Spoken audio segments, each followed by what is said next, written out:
বিসমিল্লাহির রহমানির রহিম। সকল প্রশংসা আল্লাহর, সকল ক্ষমতার মালিক আল্লাহ মহান। আসসালামু আলাইকুম আমার প্রাণ প্রিয় সকল আপনজন, কেমন আছেন? আমি আপনাদেরই কান্তা আপা আবারও চলে আসলাম। আজকে হচ্ছে 10-3-2026 সাল। আল্লাহর নামে কাজ শুরু করলাম। আমি আমার আল্লাহর ঘরে সালাম ও দোয়া পৌঁছে দিলাম। আমার প্রিয় নবীজির রওজা মুবারকে সালাম ও দোয়া পৌঁছে দিলাম। হযরত শাহজালাল শাহপরানে সালাম ও দোয়া পৌঁছে দিলাম। আজমির শরীফে সালাম ও দোয়া পৌঁছে দিলাম। মাইজবান্ডার শরীফে সালাম ও দোয়া পৌঁছে দিলাম। আল্লাহ, আপনি নামাজ রোজা ইবাদত বন্দেগী কবুল আর মঞ্জুর করে নেন আল্লাহ। ভালো কাজ কবুল আর মঞ্জুর করে নেন আল্লাহ। আপনি সকল ক্ষমতার মালিক, আপনি সকল প্রশংসার মালিক। আপনি দোয়া কবুল আর মঞ্জুর করে নিন, আমিন।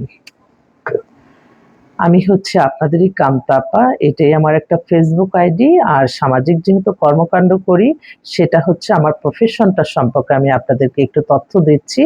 এখানে হচ্ছে আপনাদের বায়োডাটার ছবি দিবেন। আপনাদের যাদের কোনো পছন্দ নাই ব্যক্তিগতভাবে, তারা কিন্তু আপনারা আমাদের এখান থেকে এসে নিজেদের পছন্দের মতো পাত্র-পাত্রী সন্ধান নিয়ে বিয়ের ব্যবস্থা করে নিতে পারেন। আমাদের অফিসটা হচ্ছে রামপুরা বনশ্রী মেইন রোডে ৮ নাম্বার হাউস। হোয়াটসঅ্যাপ নাম্বারটা বলে দিচ্ছি, 019718600261। আলহামদুলিল্লাহ, আলহামদুলিল্লাহ, আলহামদুলিল্লাহ। ইন্টারন্যাশনাল ওমেন্স অ্যাওয়ার্ড, আলহামদুলিল্লাহ, ৩৫ বৎসরের সফলতা হিসাবে কালকে আমাদেরকে এটা ট্রাব ইন্টারন্যাশনাল ওমেন্স অ্যাওয়ার্ড ২০২৬ আমাকে মনোনীত করে অ্যাওয়ার্ড প্রদান করেছে। আমি সবার প্রতি উৎসর্গ করলাম। কারণ এই অ্যাওয়ার্ড, এই যে আমাদেরকে সম্মাননা জানায় যে মানুষগুলি, যাদের কারণে আমি সম্মানিত হলাম, আমি তাদের প্রতি উৎসর্গ করলাম। এবং এই সম্মাননা জাস্ট একটা অ্যাওয়ার্ড না, এটা কাজের উৎসাহদাতা। মানে হ্যাঁ, আপনি সমাজে যখন ভালো কাজ করবেন, সমাজের যারা আছে এরকম একটা সেক্টর, একটা প্ল্যাটফর্ম, তারা যখন আমাদেরকে মনোনীত করে, তখন কিন্তু আমাদের কাজের দায়িত্ব আরো বেড়ে যায়। তো আমি সবার প্রতি উৎসর্গ করলাম। এবং আমি একটা কথা বলতে চাই, শুধু আমরা নারী স্বাধীনতা, নারী দিবস বলেই আমরা পালন করলেই হবে না।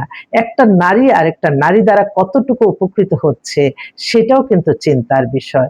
এবং সবসময় নারীদের মন নারীদের জন্য কান্না করবে। কোনো নারী দ্বারা কোনো নারী যাতে কোনো ক্ষতিগ্রস্ত না হয়। পুরুষ তো সেটা আল্লাহর তরফ থেকে তাদের মন মাইন্ড একভাবে তৈরি। কিন্তু আমরা নারী, আমাদের মধ্যে থাকবে মায়া, মমতা, ভালোবাসা, মানে আল্লাহর প্রতি সন্তুষ্টি লাভের আশায় কাজ করা। সবকিছুর মধ্যেই আপনি দেখবেন আপনার জীবন মান সবকিছু আপনি ঠিক হয়ে যাবে শুধুমাত্র আল্লাহর সন্তুষ্টি লাভের আশায়। আপনি নামাজ রোজা ইবাদত বন্দেগী দান সদকা, মানুষের কল্যাণ, হজ উমরা পালন, ভালো কাজ করে যান, আপনার সফলতা আসবে। আমি অনেক সময় দেখি যে মানুষ মানুষের প্রতি হিংসার কারণে একটা মানুষ ধ্বংস হয়ে যায়।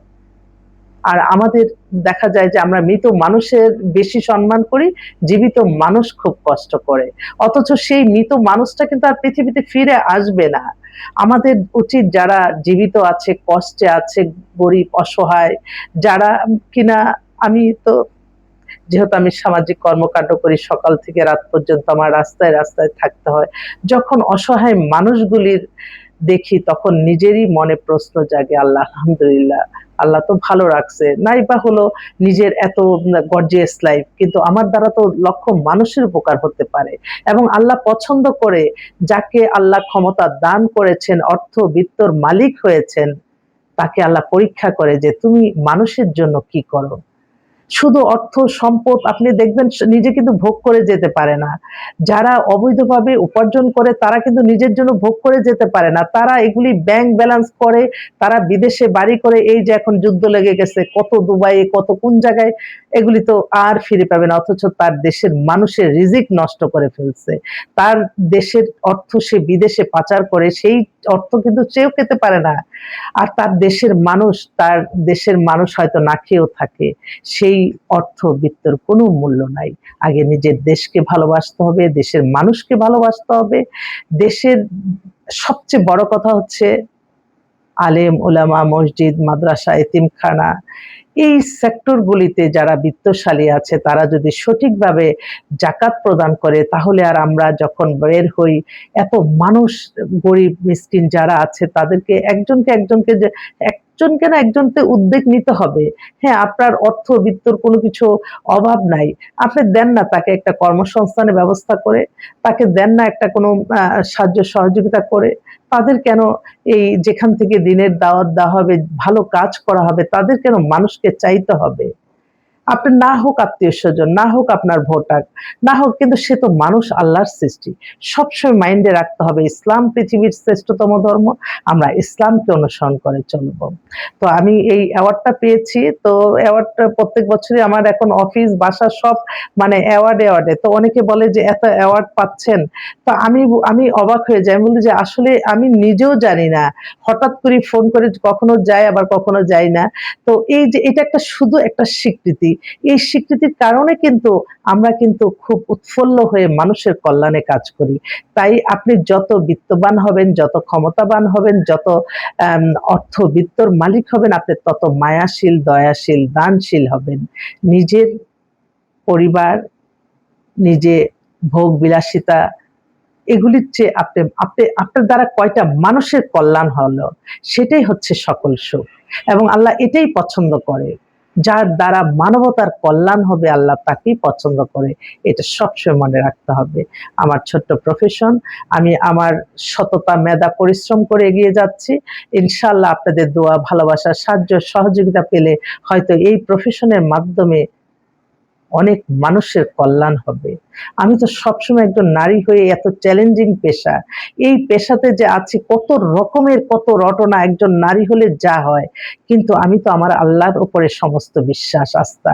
আমি জানি আমি আমার আল্লাহর কাছে আমি জবাবদিহিতা করতে পারবো যে আমি একটা মানুষের ২ টা মানুষকে মিলিয়ে দিলাম।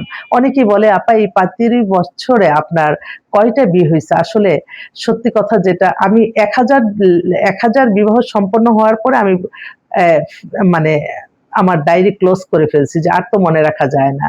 তো আলহামদুলিল্লাহ একটা বিয়ে দিলে হজের সমান সওয়াব। তো আমি আমার সমস্ত কিছু আমার আল্লাহর সন্তুষ্টি লাভের আশায় কাজ করি। নিজের ভাগ্য না পরিবর্তন হোক। অনেকে বলে এই যে ৭১ এর যুদ্ধ দেখেছি আর আপনাকে দেখি। তো আমি বলেছি যে এই যে যুদ্ধ করে সৎভাবে সুন্দরভাবে পরিচালনা করতে পারছি, আমার একটা মুখের একটা ফোন নাম্বারে বিয়ে হয়ে যাচ্ছে। আল্লাহ তো সবাইকে সবার জন্য সবার একই ব্যবস্থা করে না। তো আমি আল্লাহর কাছে এটাই শুকরিয়া যে একটা বিয়ে দিলেই যদি হজের সমান সওয়াব হয়। আমি আমার আল্লাহর কাছে আমি সকল চাওয়া পাওয়া সবকিছু আমি দিলাম। আল্লাহ যাতে এই আমার ইবাদত বন্দেগীর সাথে আমার এই ভালো কাজ কবুল আর মঞ্জুর করে নেন। তো রমজান মাস সবাই সবার জন্য দোয়া করবেন। রমজান মাস উপলক্ষে আমাদের অফিস কিন্তু প্রতিদিনই খোলা থাকে, এবং আপনারা আমি এতটুকু বলতে পারি যে রমজান মাস রহমত বরকতের শেষ নাই। রহমত বরকতের শেষ নাই, ভালো কাজ করলে দ্বিগুণ সওয়াব। অতএব আপনারা যারা বিবাহ শাদী নিয়ে চিন্তা ভাবনা করছেন, রমজান মাসটাকে কিন্তু আপনারা সুন্দরভাবে বেছে নিতে পারেন যে এই মাসে আমরা বিয়ে করব। এখন এখানে দেখা যায় যে আপনারা হয়তো হ্যাঁ ফ্রাইডে তাই সবাই পছন্দ করে, জুম্মার আগে আপনারা কবুলটা সেরে ফেললেন, তারপরে সন্ধ্যার পরে অনুষ্ঠানটা দিয়ে দিলেন, তারাবি পড়ে সবাই এসে খাওয়া দাওয়া করে গেল, এটা কিন্তু সুন্দর। আর এটা অল্পতেই আপনার চলে যায়। এত গর্জিয়াস বিবাহগুলি অনেক সময় দেখা যায় সমস্যা হয়ে যায়।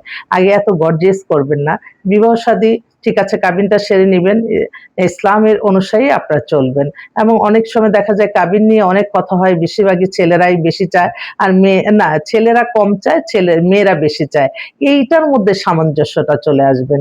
কারণ আপনি যখন মেয়েরা বেশি কাবিন চায় তখন কিন্তু ছেলেদের মধ্যে একটা অন্যরকম একটা অনুভূতি, কারণ এখন তো মানুষ সামাজিক যোগাযোগের মাধ্যমে তো সবকিছু ওপেন।